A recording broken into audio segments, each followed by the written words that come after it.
All right, hello everyone. This here is Olin, and he's working on the real-time planet tracker.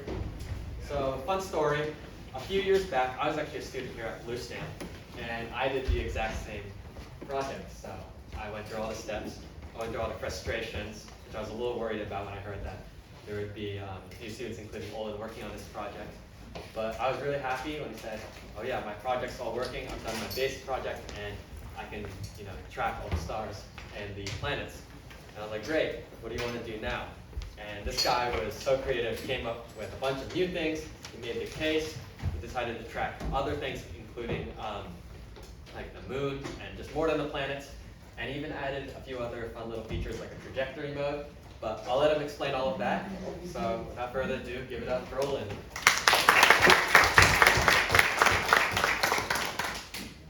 Hi everybody, my name is Olin and I'm from the college preparatory school, and my project here is the real-time planet tracker. And I chose this project because I'm interested in astronomy, and I wanted a project because you know how most telescopes can already track, they have an autofocus feature, but a lot of telescopes do not. So I was wondering if I could make a device that could track different celestial objects in the sky using a laser. And the way this works is that I have a potentiometer here, which is basically a knob that will allow me to switch between different objects. So right now I have the 7 other planets, like other than Earth, as well as the moon and 5 dwarf planets, including Pluto. So right now my tracker is tracking Mars, and if I just turn on the laser right here, you can see how Mars is up there in the sky.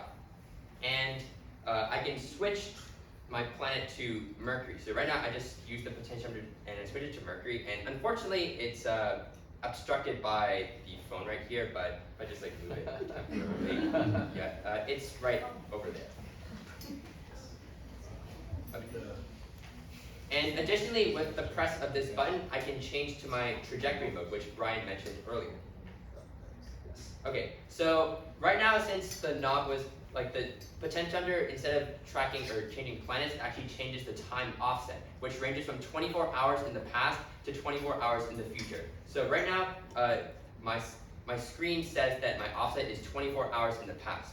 And usually for most things, a full day offset means it's about in the same place. So let's move it to something else a little bit different. So right now, I moved the time offset to 13 hours in the past. And Mercury 13 hours ago was over somewhere a little bit down. So that was one of my major modifications, was to add a time offset mode, which is kind of something special, which differentiates it from a telescope. Because telescopes usually they can only track things in real time, not things in the past or in the future. And in addition, another modification was the screen, which displays, it's a condensed form of my serial data, which is essentially just the debug mode, which displays a lot of extra information, which for a casual user is not necessary. So it just displays what planet or object you're tracking, as well as the right ascension and declination, which is a coordinate system that is used to track the planets, which is also used in my calculations, as well as the azimuth and altitude, which is actually it's another coordinate system which is used to track the planets.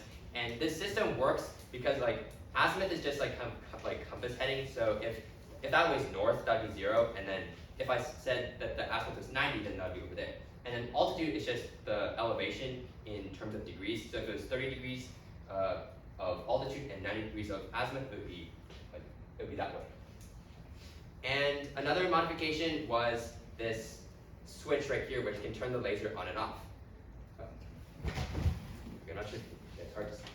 It turns the laser on and off, and it does not affect the servos, which are the things that move to the different locations. So it's completely independent, so you can turn the laser on and off. It's just as a power saving mechanism, because if you always have the laser on, it will quickly degrade over time. And the biggest challenges that I faced while working on this project included the way that I measured time, because time is really important for this project, because if you don't measure the time correctly, your calculations will be wildly off. So my old time system was actually truncating a lot of digits, which threw off my actual time values that went to my calculations by several hours. which will obviously create major errors. So I had to switch to a different time tracking system in order to prevent this truncation of digits and to make sure that my results were accurate. In addition, another challenge was the implementation of my dwarf plants. Because for my main code, the way that I encoded the Keplerian data tables of orbital elements, but then I thought that approach would work for the dwarf planets, and theoretically it should. But since there's such a lack of data about them, because they're so far away from the sun and so very small compared to the other planets, the orbital elements were actually unreliable. So the only thing that I could rely were the NASA ephemerides, which I downloaded a big table of values over 10 years, and I used a linear extrapolation approach to find the right ascension and the declination, which I then could use to calculate the azimuth and altitude and get the positions in the sky. And the three major things that I learned while I was working on this project were: one was the wiring and electronic components, two, the coding and how information is calculated and transferred, and three, how to design a 3D printed box. Because I've never done any of these things, so just to do these were it took a lot of time and a lot of overnight and weekend research. But I'm proud of my work, and I have a product to show you.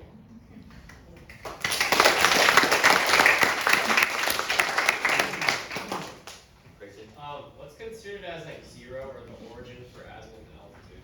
So 0 for the azimuth is north. So that would actually be that way. And 0 for the altitude is the horizon. So 90 degrees up would be straight up, and then negative 90 would be straight down. Then 0 would just be the horizon. Any other questions? Yes. So the telescopes, so the planet location is basically relative to your latitude, right? Yes. So how will the device work? Let's say if you travel to LA. Yes. So I have a GPS monitor which will track your location and time, which are both necessary, and then those values are inputted into my calculations to get the correct result. That's super cool. Other questions?